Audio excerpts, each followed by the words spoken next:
Audrey Racine nous a rejoint. Bonjour Audrey. La Bonjour Julien. République démocratique du Congo est confrontée à sa 17e épidémie d'Ebola. Comment est-ce que la maladie a ressurgi?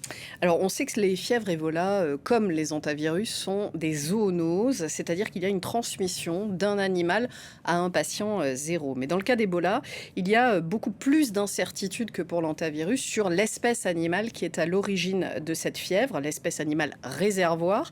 Et ça parce qu'il y a encore assez peu de recherches sur Ebola. C'est-à-dire que comme ça concerne des zones assez reculées, il n'y a pas encore eu de piégeage à grande échelle des animaux pour faire des prélèvements et comprendre quelle espèce exactement en est à l'origine. Mais on a quand même quelques campagnes de recherche et donc on a une idée de l'origine de ces fièvres. Écoutez les explications de Patrick Mavingui, il est directeur de recherche au CNRS et à l'Université de La Réunion au laboratoire Processus infectieux en milieu insulaire tropical. En termes de déclenchement de premier cas, c'est-à-dire le cas index, c'est soit la consommation de viande de bouche, soit la proximité avec des réservoirs potentiels. C'est des grands singes qui seraient des réservoirs qui permettraient le passage, le passage de barrières d'espèces qui arriveraient à l'homme. On a aussi quelques détections de ce type de virus proche d'Ebola dans des réservoirs de type chauve-souris, et notamment les frugivores qui sont les ptéropus. Chez les primates non humains, c'est certain. Chez les chauves-souris ptéropus, c'est soupçonné parce qu'on a trouvé des virus proches. Alors le problème de ce réservoir animal des grands singes, c'est qu'ils ont un patrimoine génétique qui est assez proche de l'humain et que donc le virus a moins de mal à s'adapter à nous que lors d'un saut entre espèces plus éloignées. Et ça joue sans doute sur le fait que ce virus, eh bien, il se transmet ensuite assez facilement entre êtres humains. Ebola qui n'est présent qu'en Afrique, contrairement à l'hantavirus qui a commencé en Colombie et qui s'est propagé. Comment ça s'explique? Pourquoi est-ce qu'il est limité géographiquement? Alors, c'est même plus limité que ça, puisque les épidémies trouvent toujours leur origine dans la région des Grands Lacs en Afrique centrale. Ça tient là aussi à l'origine, au réservoir de ce virus. L'espèce animale hôte de ces fièvres vit tout simplement dans cette région des Grands Lacs. En revanche, il y a eu des épidémies qui ont tout de même débordé de la zone entre 2013 et 2016, on s'en souvient, en Afrique de l'Ouest. Mais le point de départ est toujours le même, comme l'expliquait justement Patrick Mavingui.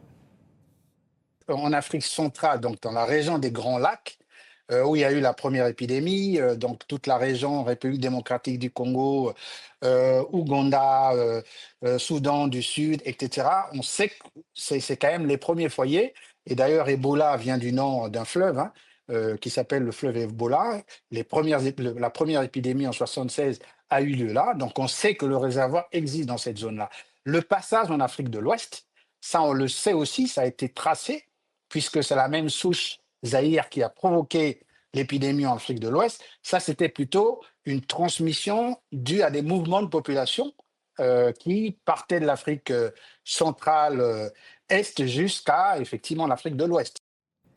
Alors vous l'avez entendu, la première apparition d'Ebola, c'était en 1976, mais il y a clairement eu une accélération des épidémies depuis le début des années 2000. Ces fièvres, elles ont fait au moins 15 000 morts depuis 50 ans, les trois quarts depuis le début du siècle, depuis l'an 2000. Et depuis 25 ans, il y a des épidémies tous les ans ou tous les 2 ans. Est-ce qu'il faut s'inquiéter de l'augmentation de la circulation du virus, pour l'instant qui est cantonné à l'est de la RDC? Alors oui et non, c'est un peu plus compliqué que ça. Un virus qui circule plus, c'est plus de risques de mutation.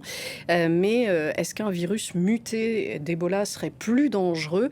Eh bien, on écoute une dernière fois la réponse de Patrick Mavingui. Le virus a intérêt de ne pas tuer son hôte parce que sinon, c'est un cul-de-sac évolutif. S'il tue son hôte, ben, il disparaît avec son hôte.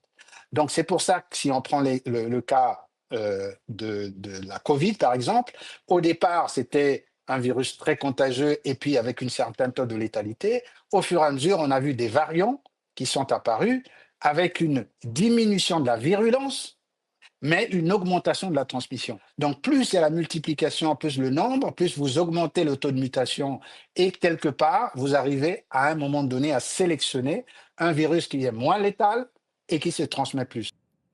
Donc un virus moins mortel mais qui reste quand même dangereux. Et le souci, on le répète, c'est que comme ce virus, eh bien, il circule dans des régions reculées, il est très compliqué et pourtant nécessaire de déployer vite des dispositifs médicaux pour isoler, traiter les malades et limiter les contagions. Merci beaucoup pour ces éléments de compréhension, Audrey.